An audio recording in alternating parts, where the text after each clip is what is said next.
bienvenue dans l'interview du mois où aujourd'hui nous allons parler du label Osmose. Et pour cela, je suis avec Hervé. Bonjour, peux-tu te présenter Hervé? Bonjour Hélène. Eh bien, donc Hervé Duré, je suis responsable du domaine qualité de vie chez Certivea. Certivea est une filiale du Centre scientifique et technique du bâtiment. Elle est forte de 18 années de vie aujourd'hui au service de ses clients.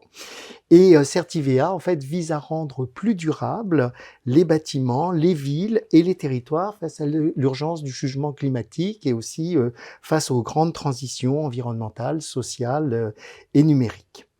Et chez Certivea, nous avons une approche très basée sur l'humain, centrée autour de l'humain, de ses besoins, de ses usages. Et c'est pourquoi nous faisons une grande place dans nos référentiels à la santé, au bien-être et à la qualité de vie. Et dans mon domaine, en tant que responsable de qualité de vie, nous disposons de 2 labels. Osmose pour la qualité de vie au travail et des conditions de travail, et le label accessibilité pour la qualité d'usage pour tous. Et alors, justement, quels sont les enjeux actuels dans le monde du bureau? Eh bien, le monde du travail a connu des bouleversements importants depuis plusieurs années. Je ne vais pas revenir sur la crise sanitaire liée au Covid, mais nous en subissons encore les enjeux aujourd'hui. On n'a pas fini plutôt d'intégrer tous les effets liés à cette crise sanitaire, qui avait accéléré des mouvements déjà à l'œuvre, mais qui a fait apparaître aussi de nouveaux enjeux. La question du retour au bureau ne se pose plus tout à fait dans les mêmes conditions que juste après tous les confinements successifs. Et puis, de nouveaux enjeux sont apparus de façon un peu plus prégnante.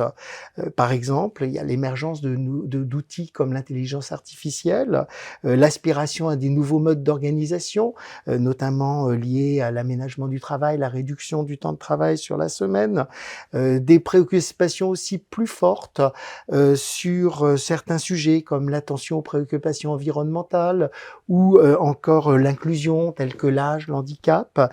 Et donc les entreprises en fait sont mises au défi d'une adaptation permanente.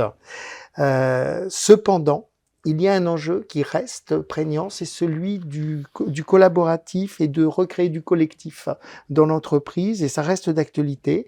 Et avec le télétravail ou le travail déporté, et qui ne semble pas devoir être remis en cause, en fait, les sujets de l'attention à la santé physique, aux risques psychosociaux des collaborateurs, à leur engagement, à l'équilibre de la vie professionnelle ou personnelle sont toujours essentiels à aborder. Et il faut en effet retrouver l'envie, donner l'envie de se retrouver, de créer du commun ensemble. Et parmi les moyens de le mettre en œuvre, il est important de disposer de lieux de travail qui soient bien aménagés et adaptés aux besoins de l'organisation et aux besoins des collaborateurs.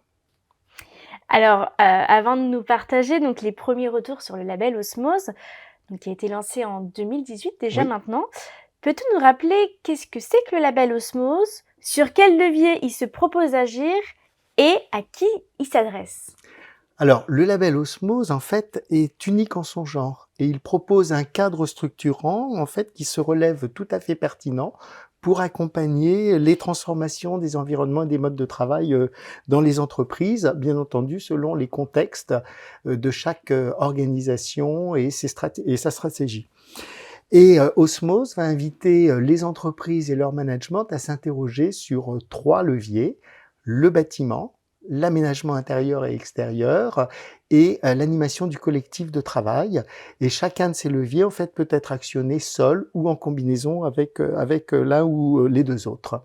Et pour évaluer ces leviers, Osmose, en fait, va se structurer autour de 6 enjeux que sont la santé environnementale, l'hygiène de vie, l'équilibre vie professionnelle, vie privée, les outils de communication et le lien social dans l'entreprise, la qualité et la fonctionnalité des espaces et des outils de travail, et puis aussi les démarches qui sont mises en œuvre en fait pour accompagner la conduite du changement.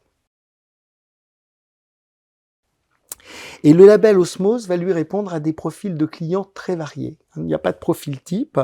Ça peut être des acteurs de l'immobilier, mais aussi des services généraux, des directions de l'environnement, des directions de qualité de vie au travail, qualité des environnements de travail, des directions RH, voire même des directions générales selon la taille de l'entreprise. Et il n'y a pas de taille justement d'entreprise qui soit déterminée, et on est très souple en termes de périmètre aussi évalué, puisque ça peut être à la fois une partie de bâtiment ou un ensemble de bâtiments. D'accord. Et alors justement, comme je l'évoquais tout à l'heure, le label existe déjà depuis quelques années maintenant. Qui sont vos premiers clients? Quelles sont leurs motivations?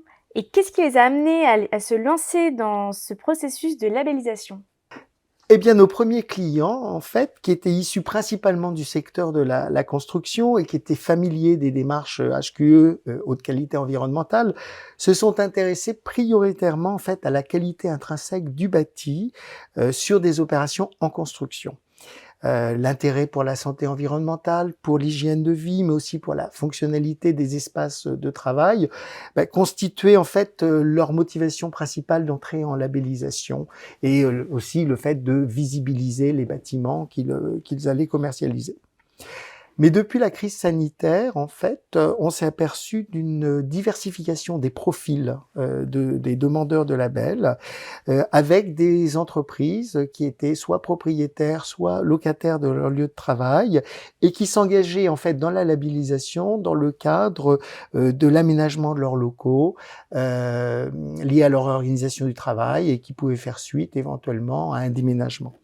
Et aujourd'hui, on constate que plus du tiers des démarches sont portées par des acteurs hors du secteur de l'immobilier, et que 4 entreprises sur 6, en fait, s'évaluent sur le levier aménagement, seul ou en combinaison avec le levier bâti ou le levier animation.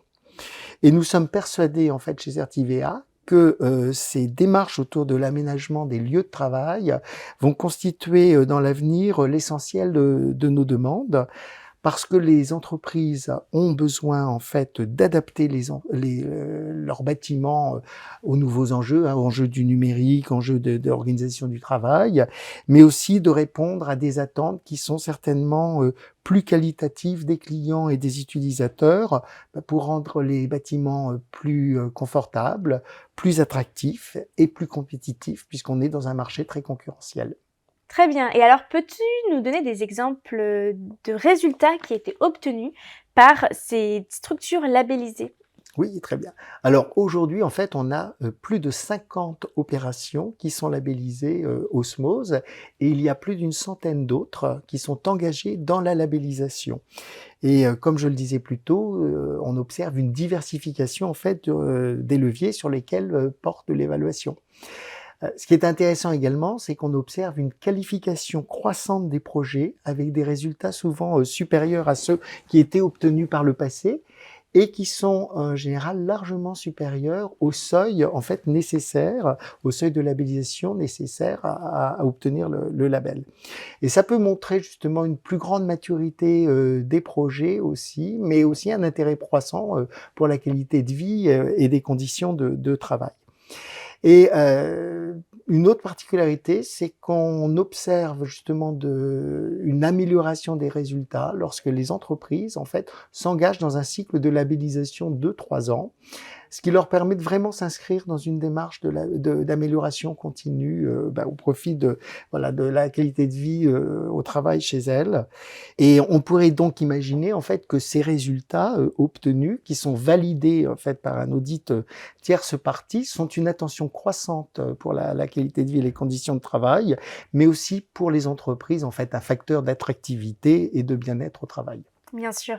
Et alors, dernière petite question, Hervé, afin d'accompagner donc les porteurs de projets donc, dans le processus de labellisation, Certivea et le CSTB Formation proposent donc une formation qui permet de devenir référent Osmose. Est-ce que tu peux nous en dire plus? En fait, la formation référent Osmose permet de former des personnes à l'accompagnement des démarches de labellisation Osmose. Et elle s'adresse soit à des personnes internes à l'entreprise qui peuvent choisir d'accompagner un projet de labellisation Osmose suite à un emménagement, un aménagement des locaux, ou alors à des personnes externes à l'entreprise, par exemple appartenant à des bureaux d'études, qui vont accompagner l'entreprise cliente dans la préparation de leur évaluation Osmose. Et le rôle de référent est vraiment essentiel pour préparer l'évaluation de la qualité de vie au travail à partir de la grille, et de valoriser les points forts de la qualité de vie au travail dans l'entreprise, et de préparer donc cet audit qui permettra de labelliser l'opération, et qui, je le rappelle, est réalisé par une tierce partie indépendante. Et le rôle de ce référent donc est vraiment essentiel, et je ne peux vraiment qu'engager les entreprises justement à faire appel à ces référents, donc à les former pour qu'ils soient à l'aise avec le label.